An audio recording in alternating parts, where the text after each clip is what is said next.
This is a great opportunity. We got some moments from the Excellency, from the Ambassador of Denmark, His Excellency Mr. Jesper Moller Sorensen. We will discuss with him in connection with interfaith harmony. Thank you very much donating time for our valued, well-esteemed radio, Islamabad radio in connection with this interfaith harmony. The question is that how we can boost up the relation between all sects, how we can eradicate terrorism, how we can bring interfaith harmony among the different sects, different faiths, please. It's a big question and a very important question you're asking.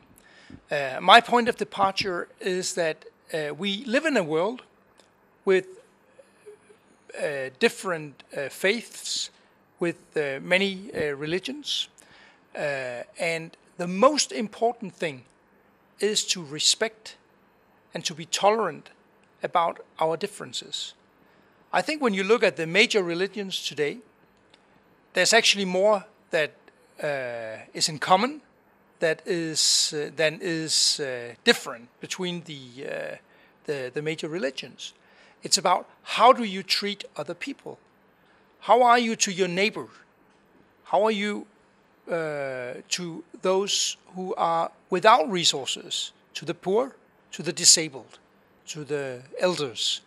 I think many of those very fundamental human questions is very much shared by the different faiths.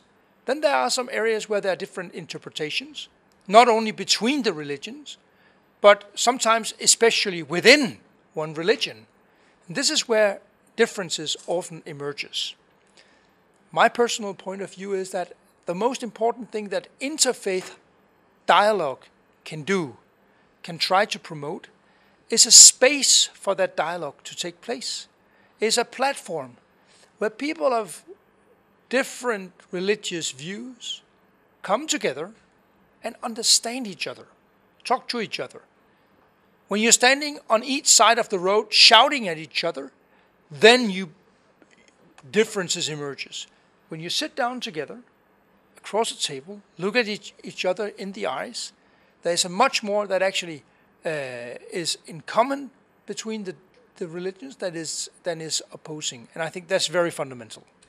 Excellency, do you have in Denmark, do you have some sort of Ministry of Interfaith Dialogue or Ministry of some sort of department in connection with interfaith harmony? Do you have in Denmark? We do not have a ministry which is the Ministry of Interfaith Dialogue, but like so many other governments, we also have taken initiatives.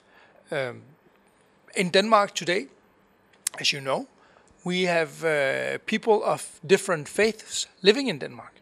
There is one large group of Danes who belong to the same church. This is for historical reasons. Denmark is, in that sense, a Protestant Lutheran country. We have also accepted and given space to the fact that today, and by the way, it's not only today, we have had that for many years, we have people of other faiths living in Denmark. Catholics, Jews, Muslims, people of different faiths, and of course every one of them should have space and should be tolerated and respected for who they are. Excellency, thank you very much for your valued comments, for your valued time you have given to Islamabad Radio.